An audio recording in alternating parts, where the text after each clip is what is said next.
Oi, gente, Roberto Relubíscaro aqui. Em abril de 2024, a Max adicionou ao seu catálogo um suspense mexicano chamado Confissões, que na verdade é uma releitura, às vezes chega a ser quase até uma refilmagem quadro a quadro, de vez em quando, de um thriller espanhol lá de 2017 chamado Bajo la Rosa, que eu vi, mas não cheguei a e nem tinha canal, né? E acabei resenhando nem por escrito. Quem sabe eu reveja agora e faça um vídeo sobre esse filme no canal. Mas enfim, o Confissões, ele é assim, grosso modo, um mix, né, de algum episódio, lá, algum filme da franquia Jogos Mortais, só que não é um terror, tem algumas coisas assim, mas não é terror.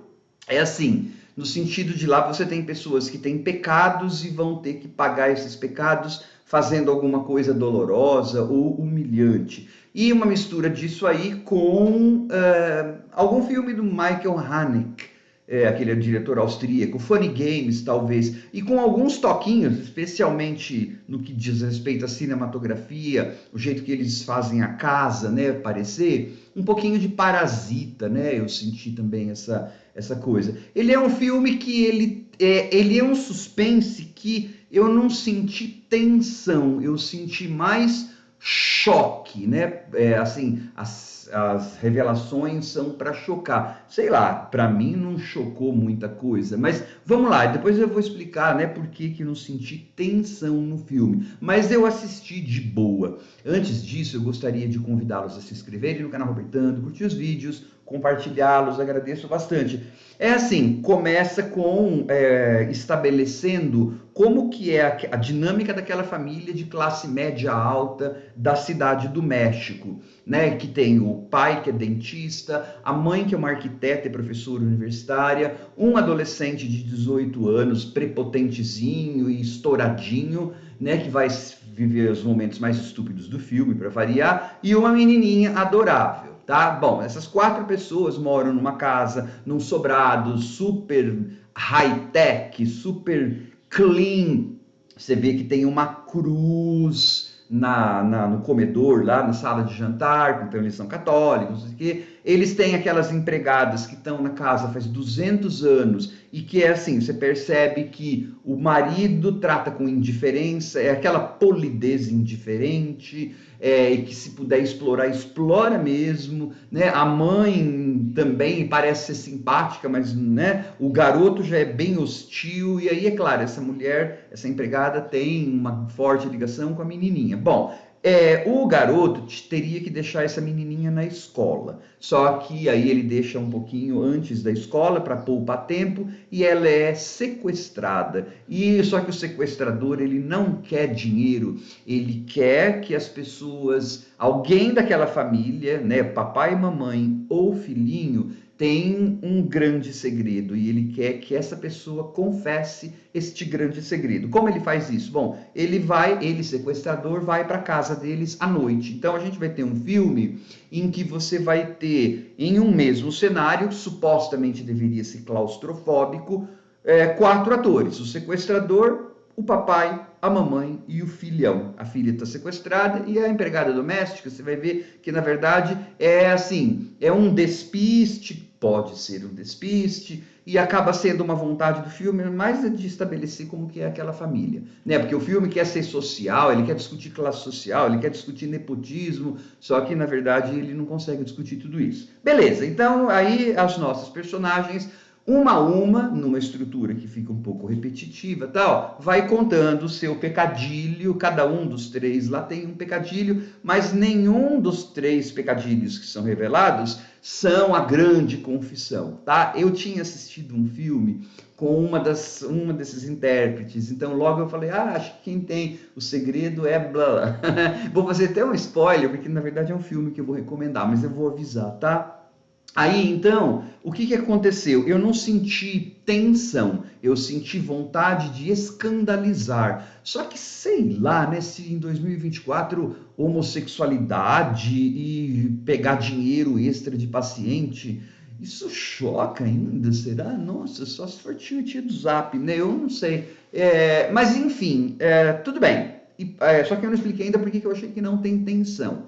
Primeiro porque eu acho que, assim, era para ser supostamente claustrofóbico. Eu acho que os enquadramentos são muito amplos na maior parte das vezes e não dá essa tensão, essa urgência. Também isso está relacionado com a edição e está relacionado que parece teatrinho, assim, um ator vai lá e fala o seu segredo e não sei o quê. E aí ele é mais vergonha alheia, não no sentido de ser um mau filme, mas no sentido assim, depois as pessoas, quando elas revelam esses pecados, elas vão ter que pagar, aquela história de olho por olho, dente por dente, né? O sequestrador faz com que elas paguem, e aí você vai ver que elas são humilhadas, chega até a ser sádico, chega até a ser desproporcional o castigo, e tem um lance que não ficou muito legal, parece-me que o castigo, o da mulher foi tão, sabe assim, eu acho que é um filme que, na verdade, pode até ser lido meio como moralista em alguns pontos.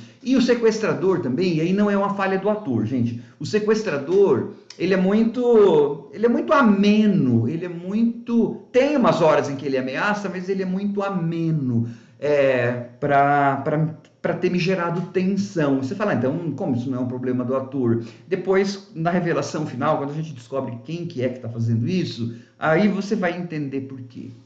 Que, né, eu falo na sessão de spoilers, que eu vou avisar. Então, ele, assim, eu achei ele um filme assistível, mas mais naquela vibe, assim, de uma boa produção mexicana, com bons atores, tá todo mundo bem, uma tentativa de fazer um suspense, mas ele funciona mais como um bom exercício para atores, e os atores estão legais, com narrativas escandalosas e tal, mas eu acho que faltou aquilo assim de eu ter me importar um pouco mais, de eu entrar um pouco mais naquela história de ser um thriller, tá? Mas não que eu tenha achado um filme ruim, tá? Eu achei ele bastante assistível, né? Até como crítica social. Só que eu acho que eles podiam ter caprichado um pouquinho mais nos tais pecados menores, vamos dizer assim. Aí a hora que chega o pecadão, né, você vai ver que é um pecadão mesmo, é horrível o que a pessoa fez. E aí, claro, né, essa pessoa, para livrar dela,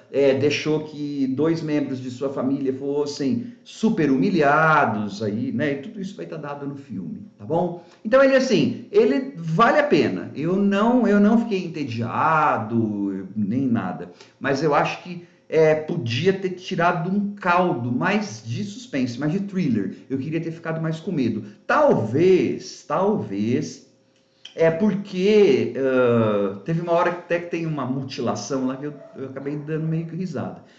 Talvez porque, e também a gente tem que se perguntar, né, por que as coisas não funcionam com a gente. Talvez o meu lado moralista tenha deixado com que eu não ficasse muito empatizando, perdão, com aquelas pessoas. Simpatizar não dá muito, tá? Mas enfim, ele é uma boa tentativa mexicana, assim, tá? Vou fazer sessão de spoilers agora, falando do ator, da pessoa e tal. Então, gente, bom, agora acho que quem queria desligar o vídeo, desligou. O grande segredo é que o patriarca, lá, o papaizão da família, é pedófilo. E aí, não vou dar tanto outros spoilers, assim, mas enfim. Ele é pedófilo e...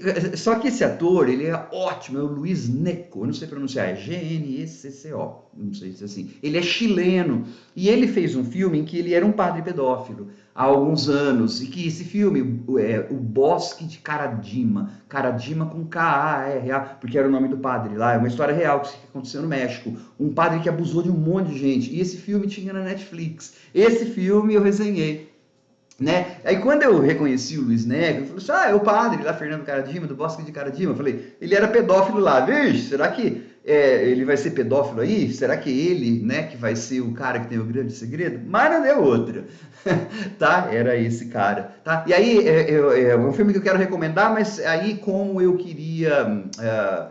para recomendar e dizer como que talvez eu tenha chegado à conclusão de que o cara era, mas foi chute, não tem nada a ver com o filme, foi por causa desse filme. Eu falei do ladrão, do assassino, nem ladrão, do cara que é muito simpático, né, do sequestrador, porque ele na verdade não era um sequestrador profissional, ele era alguém de classe média como eles, né, eu falei que eu não ia dar tanto spoiler assim, e não vou, né, basta dizer que o velho era pedófilo. Então, aí,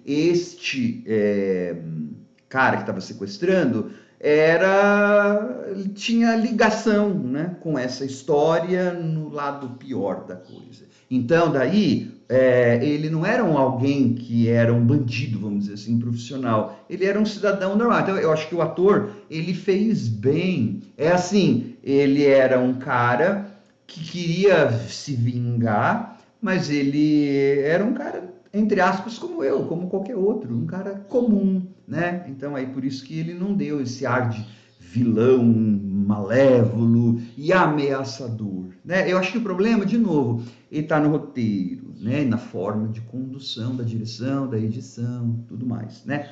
Mas dá para ver o filme, sim. Eu achei legal. Eu não me entediei, não. Tchau. E nem achei comprido demais. Tchau, 2.